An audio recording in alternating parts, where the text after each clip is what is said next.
Welcome to Fun and Fundraising, everybody, the podcast where we talk with people behind top nonprofit galas and signature fundraising events to showcase how they positively transform their communities.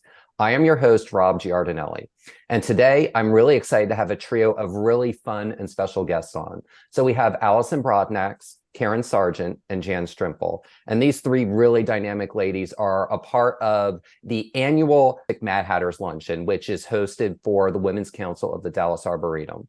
And this is one of the few events, because it is so fun, there's just so many stories to tell. We actually had these folks on last year, and we have a whole trio of new folks this year who are going to bring their own energy to it. And we're going to talk with them about this year's theme, because it truly is one of the most fun events in Texas each year. So with that, let's get started. And Allison, Karen, Jan, welcome. And I'm so excited to have all three of you on as guests today. Thanks. Happy to be here. Excited to be here. Thank you. Absolutely. So I'm going to address the first question to Karen. Karen, can you share a little bit about what the mission of the Women's Council of the Dallas Arboretum is? Yes, I would be most happy to. The Women's Council, you need to understand, is an organization that is very much a partner with the Dallas Arboretum and Botanical Garden, but we are an organization totally separate from the Dallas Arboretum. Our mission is focused solely on a woman's garden, which is the most beautiful acreage that fronts White Rock Lake in the Dallas Arboretum. And it is the Women's Council goal, and we are the caretakers of a woman's garden. We are totally responsible for the fundraising, the maintenance, the care and endowment of this acreage at the Arboretum. Oh, that's fantastic. So really what you all do is you really, the basically kind of the proceeds from what you all do with the Mad Hatter's Luncheon really allows for the care of the garden to, take place so that people really all over the city of Dallas and beyond can explore and they really are beautiful. If you've never gone, go do it. These beautiful, majestic grounds. Clearly, the woman's garden is one of the most popular gardens in the Arboretum. We have been told this is where most engagements take place. Quite a few weddings, and it is a place. It is for women. It is created by women, funded by women, and run by women. And we're the only public organization in the United States that has that distinction of being a woman-run organization for the Arboretum. That's fantastic. And, what I love about what we have here. So Karen, just so that we can kind of have an understanding what everyone's roles are today. So Karen is the board president. Allison is the chair of the upcoming Mad Hatters. And Jan is cultural icon and producer of many of the best and most fun fashion activations I've really ever seen in Texas and beyond. So we've got a really great trio of perspectives. And with that, I want to talk a little bit about how each of you have gotten involved with the Women's Council and Mad Hatters. And I'd like Allison to start with that, just so that people have an understanding as to how each of you dynamic women have gotten involved with this organization. Sure. Well, I worked at the Dallas Symphony Orchestra until about last January. And I was the director of volunteer services. And a lot of the volunteers also volunteered for the Women's Council. And so I remember when I started 10 years ago, they invited me to Mad Hatters and I attended with them. And I was just so impressed by a lunch that was so fun and whimsical and had so much energy. And I became, ever since then, I've chaired a couple board meetings and have met some great friends through the Women's Council. That's fantastic. And Jan, what about you? I know you've been involved with so many things. I don't think we've ever had an in-depth conversation about this organization. So I'd love to know how you've gotten involved with this and how you've remained involved over the years. People say, how long have you been doing this? I'm like, I don't really know, because every year is different. We have a different president every year, a different chair every year, a different, the end goal is always the celebration and the fundraising. But where we are with it is so different. I don't look back. I always say, where are we now and where are we going? So I don't know, 15, 16, 18 years, something like that. I used to model in it. I remember one time before Rosine Hall was actually built, so whereas we do it now, we have an indoor facility for the show, and then lunch takes place outside. I think that's Allison's plans this year. But and an extension to that is a Tasteful Place, which is a beautiful new area that's maybe 4 years old now, 5 years old, something like that, with the Arboretum. But before Rosine Hall even existed, there are chairwomen who are no longer with us on the face of this earth, and they put tents up and had their chocolate desserts melt, even though the fashion show went on, and I remember one time modeling in it, and we were literally dressing outside where they put tent walls around us, but no top. All the models got sunburned from being clothes between. So we're just downright modern now with indoors and everything else. It's a celebration of so much fun. And every year it just, as the Arboretum grows and the efforts of this group of incredibly dedicated volunteers are now actually into their third generation of women. So there's a lot of wows and a lot of women who have done it, and they have stepped back now, but they're great advisors. I'm sure, Allison, you have some advisors you can turn to for things as needed, right? Yes, absolutely.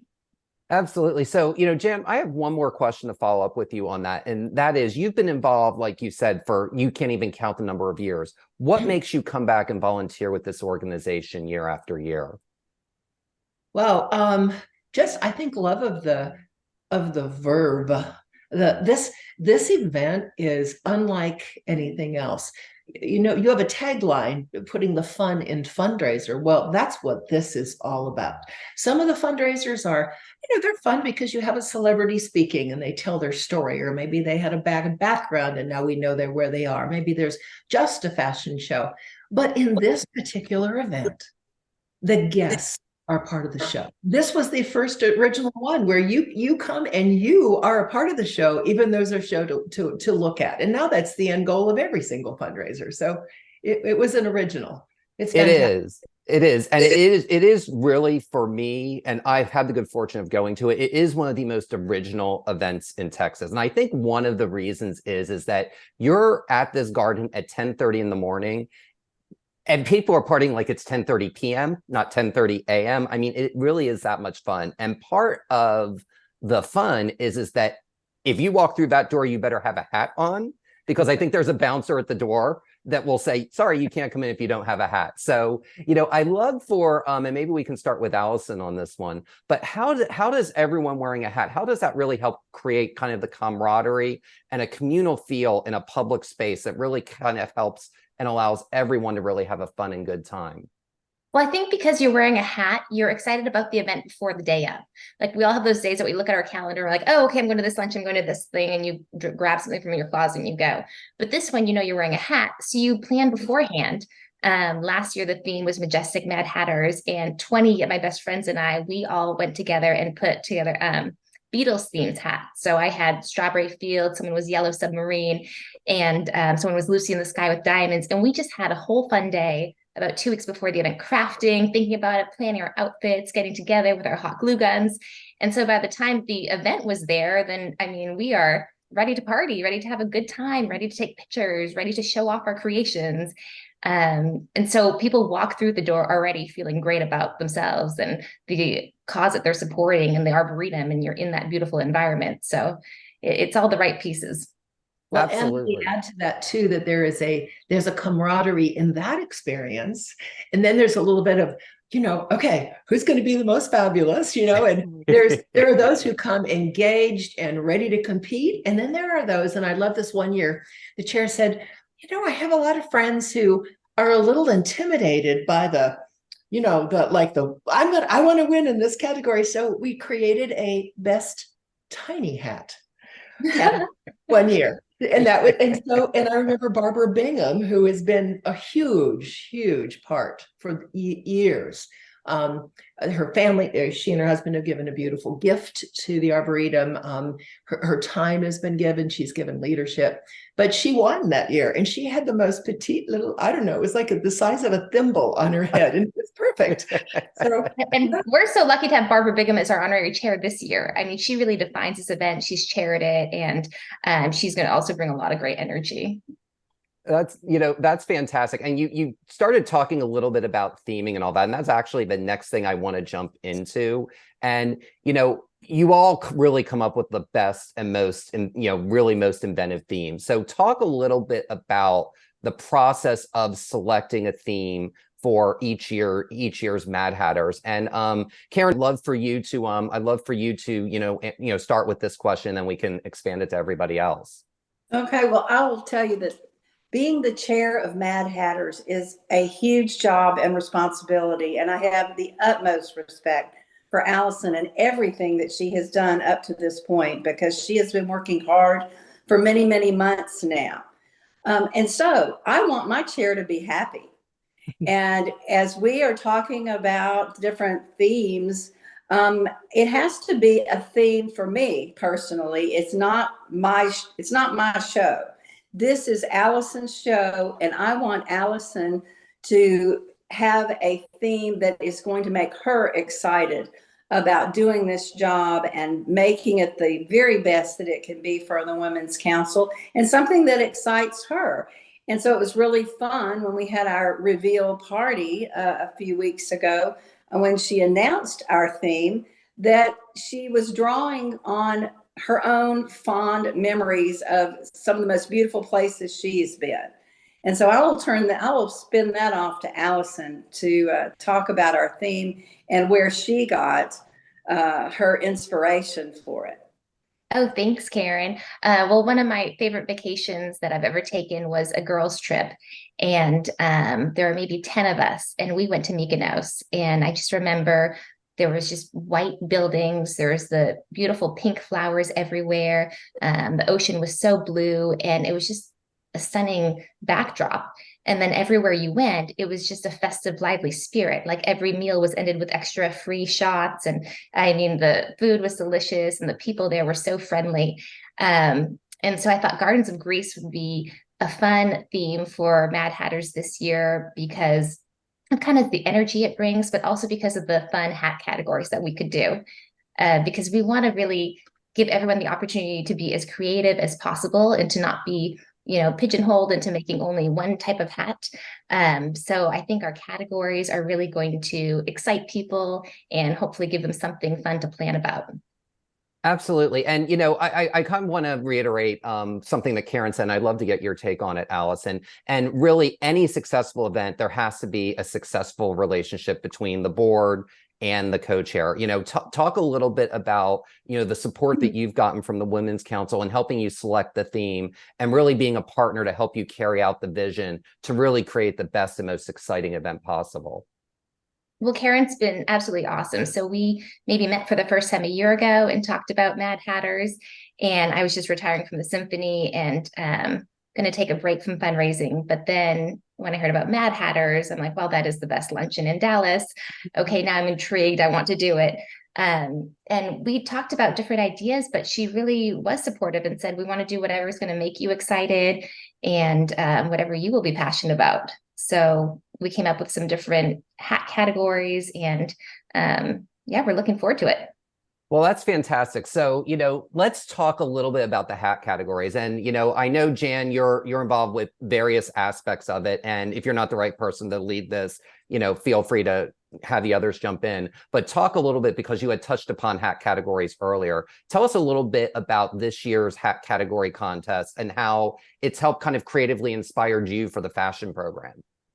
Well, Allison really selected these categories, and the judging of the hats, there will be judges, and the judges have a very specific role, and it's taken very seriously, which I love. I love seriously in a fun, good way. So she'll have her judges, and I believe, Allison, are you going to use that? We haven't actually talked about this detail. Will each one of them have one category to judge? Have you worked that out? Or okay, because sometimes it's done different years, but that tends to really be a streamline. So you've got to be a person who's ready to take on that responsibility of pick a winner, and smile and say, thank you, we love you all, but this was my fave. So that I have fun kind of just being sure that that all goes smoothly, which is my job as a producer, but the selection of those categories and the judges actually comes under Allison's direction. So Well, our categories this year, the one that we have every year and we're excited to bring back is Best Botanical Using Fresh Flowers. And I think this is very appropriate since we're at the Arboretum surrounded by beautiful flowers, and it's fun to see what people can put on a hat with fresh flowers. Then we will have Olympic Games, and you can do any sport in the Olympics. This could be a group category where you each do a different sport. There's a lot that you can be creative with there. We have Greek life, which is also sorority. So you can represent a sorority that you were in. Perhaps you have other friends who were in the same sorority. I was an AD-Pi, and I loved when I started working at the symphony, meeting many other friends who were in Alpha Delta Pi's across the country and in different decades. So that's one option. Then there is Greek mythology and Greek goddesses, which is our group category, but Greek goddesses refers to any group of 3 or more and any theme related to Greece. So you don't actually have to dress up as goddesses, but you are welcome to if you'd like. And then the final category is my big fat Greek wedding. And I've already had friends telling me that they're going to wear their wedding dresses from the 80s, that they're going to have Windex bottles, taped to their hats. I've already had people say that they're going to do my big fat Greek wedding viewing parties in their media rooms. So I think that will be a fun one too. I love that. I love all those categories. And one additional element, and I think this is what makes this event so fun, is the hat judging is not, you don't go walk up to like a table or a station. And I realized this last year, and last year was the first time I went, and a judge actually came up to me and was like, I'd like to, would you like to enter into this category? And I had to explain, I'm representing the media. So, I'm, got to be objective. But it was really an interesting dimension that no matter what you're wearing, and I noticed this last year, because I noticed last year, someone won, it was probably the most simple ensemble that was at Mad Hatter's last year for the coronation theme, and it was Diana's revenge dress, and it was just this simple thing. So no matter how elaborate, like some of the things Allison was talking about, there also, if you have a real simple statement, there people may come up and actually, offer to judge you and your look for it, and consider that really to be a compliment. And that was really something that was unexpected and fun. I just was expecting everyone to go to a certain section and they didn't. And that really added a whole layer of fun. And I just kind of wanted to share the experience of that with listeners, of that's a way to make it fun. So you don't go to a certain area. The judges kind of mingle with the guests, and it really creates this really unique situation. Yes, and as the event is getting larger, we just want to be sure that everybody who wants to be judged does get judged. Last year, we had sold out at 750 guests. This year, we are limited to just 500. But sometimes there's people who want to be judged and they're not sure if they are. So our plan is, if rain doesn't ruin this plan, that we have an area where the judges are lined up, where you can walk through with your number, be sure that you did get observed by the judges, take a quick picture, and then go on to enjoy the event, so that we help with flow of the crowd and so that no one gets missed. But you can kind of parade in front of. Yes. You can bring your props, just no live horses this year, but anything else will go. There was a live horse that showed up one year and was promptly sent home because you can't have animals of that size. Well, that would trample the gardens. That would defeat the whole point of what you're raising for, to make it all beautiful and gorgeous. But I have to share one of my other things in all the years I've done this. Two of my favorite moments in hats, other than Barbara Bingham's tiny little baby, like I'm smarter than you all. I didn't have to do much effort and I won. Look how fabulous it was, That was so fun. But two of my favorite ones was one year, a woman came with I don't remember the theme. She came with a working water fountain on her head. It was fully recirculating water. There was a water fountain. It collected it, recirculated it. It was a pump on her hat. She won in whatever her category was. So she had to come from the floor level up, like 4 sets of steps. I mean, four steps. And of course, we have, good looking guys offering a hand, because we all know everyone's got some headgear on. She gets up there, she accepts her win, everything's great. And as she comes to the end and she looks down at the first step, boom, the entire first row of people got doused with her water. It was, and everybody laughed so hard. And that's what you do. It's not like, oh, I'm wet. It's like, oh, of course I'm wet, you know. And the other one, if your scope of thought is different, if it's not that big, maybe you're going to go, I'm going to have a fine thought. One of our amazing partners long-term, and a dear friend of mine, Jocelyn White, who for years she used to MC this as a gal. She's chaired it. I think she was president of the Women's Council one year, but she's no longer with us. But Jocelyn had this amazing idea. She had a small hat made out of a chrysalis. And if you've ever bought a butterfly chrysalis, they know exactly when it will hatch. They're timed to hatch. It hatched on her head during lunch. I'll never forget. Hard to top that. That's pretty good. But yet it wasn't the biggest. It wasn't the grandest. It was so detailed, so perfectly timed. So there are, whoever you are, whatever your personality is, there's something for you to just have the best day with you and your friends and all your new friends that you are absolutely going to make, because everybody is a part of the conversation at Mad Hatters. Well, they are. And I've got to tell you, when you have a theme like that, I probably met more people at that event than any other event I've been to this year, because you're wearing stuff and people are just intrigued or drawn, or I'm intrigued or drawn to something someone's wearing, and you just have conversations based on whatever it is that you're wearing. And it really, like, I got to tell you, the hats is really the world's greatest icebreaker, because they're inventive, they're fun, they're adding personality to, your own persona. And it really does create this really just festive environment unlike anything else. And I want to talk a little bit about the fashion component and a production partner, and that Jan is. And Karen, I'd like to address this to you, and I'd love to know from you, what's the key to having a good relationship between a production partner such as Jan and an organization, to make sure that everyone's really being respected, in terms of their talents and the mission of the organization? Well, I have to say, Jan Strimple speaks for herself. I mean, good Lord, what history she has with us, what a reputation she has developed for herself over the many years that she's been handling things on a professional level. We all know of her fabulous reputation and her relationship with us. And so, we certainly take our cues from the experts. And I think that we've worked with Jan long enough that she knows certainly what to expect. It's, we also have to be very respectful of the Dallas Arboretum and what their qualifications are for our handling an event at their facilities. And so Jan is very familiar with that.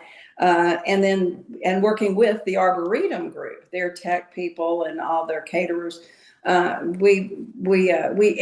a great team effort. It is a great team effort, but we have a long history. Mad Hatters has been happening for many, many years, and we have a long history of establishing good relationships with our partners in pulling off one of the iconic events of the year.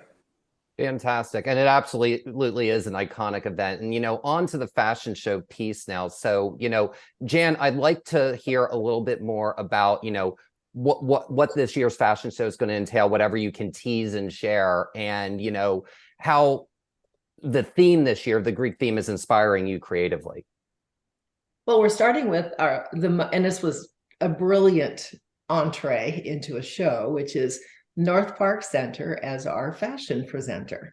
And I have worked with them for many, many years. Allison has a lovely relationship. She went to them. They stepped up as a partner, defraying expenses so that more money can, of course, go to the garden, which is exactly where Allison starts her lead as a chair.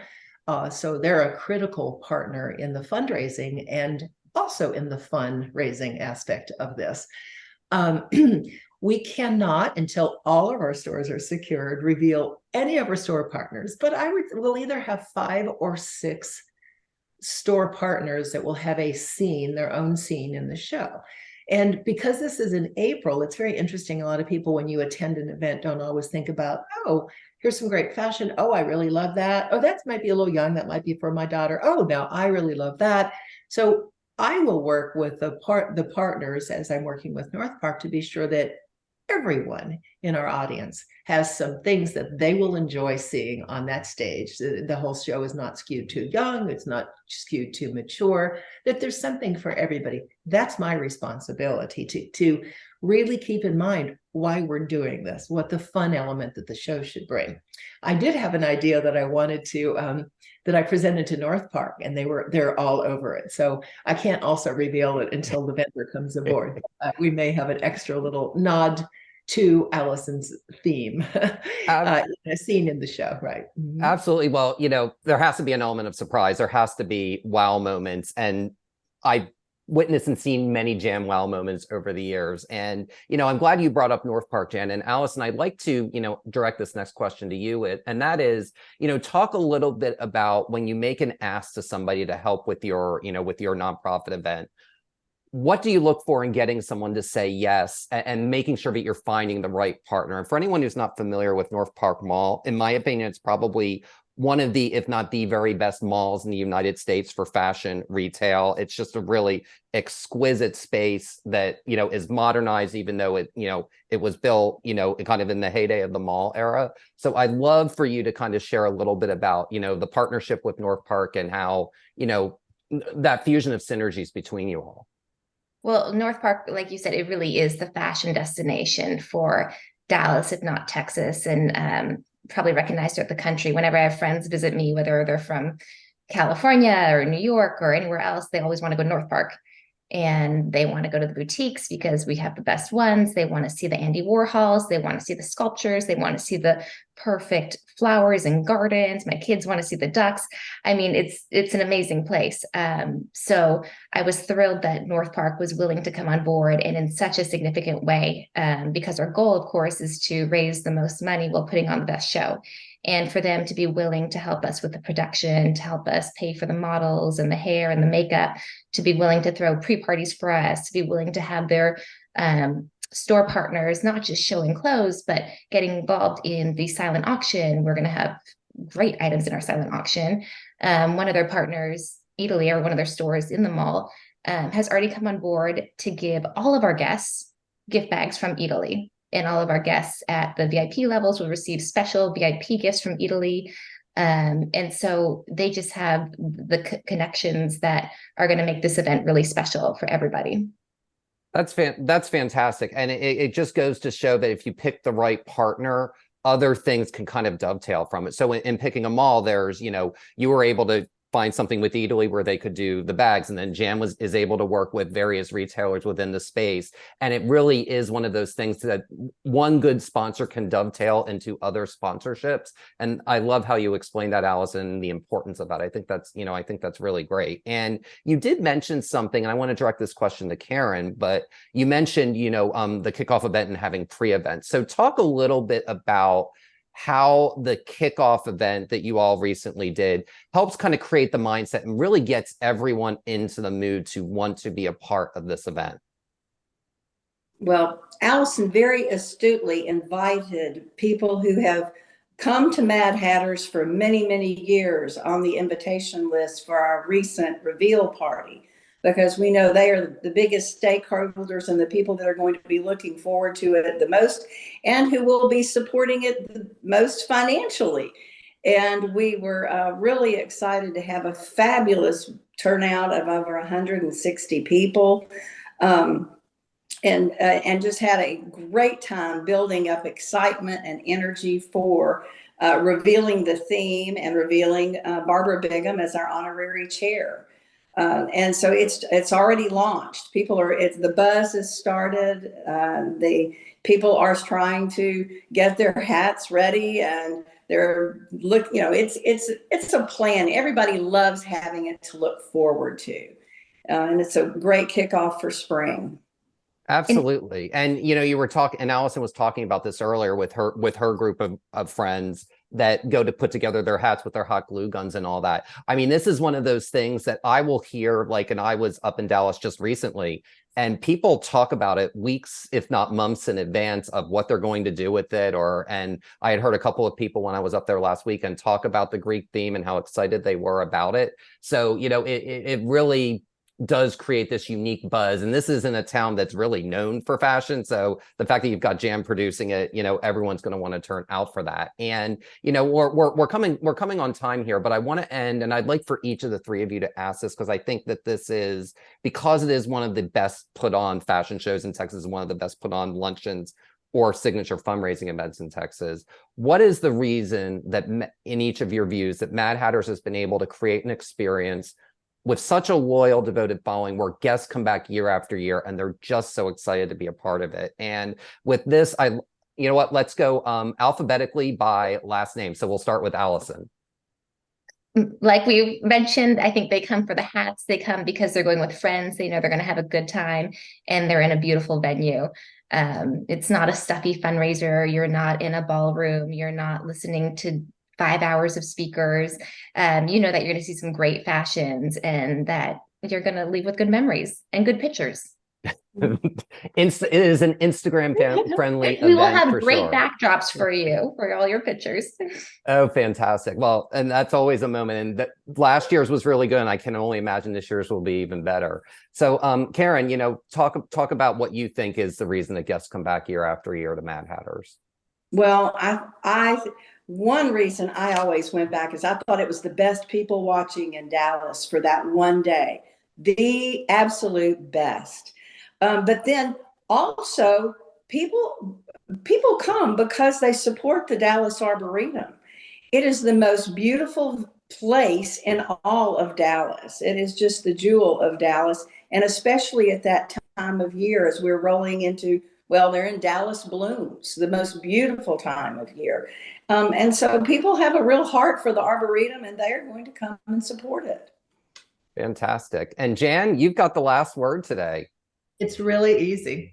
Do you know what a beautiful flute of champagne tastes like, and the bubbles tickle?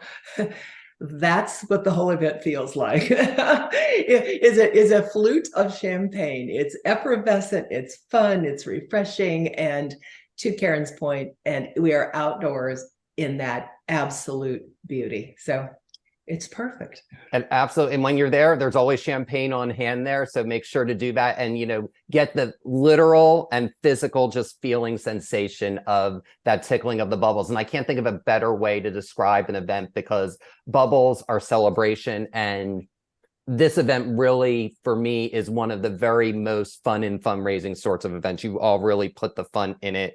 And each and every year, it's more spectacular than the year before. And Allison, Jan, Karen, thank you all so much for joining us today. I can't thank you enough.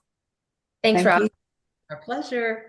And the Gardens of Greece Mad Hatters Luncheon 2024 will be held on April 18th, 2024 at the Dallas Arboretum in Dallas, Texas. For more information, please visit dallasarboretum.org. And that will do it for this episode of Fun and Fundraising. I am your host, Rob Giardinelli, reminding you to keep it fun, keep it interesting, and your guests will have a great time. Have a great day, everyone, and take care.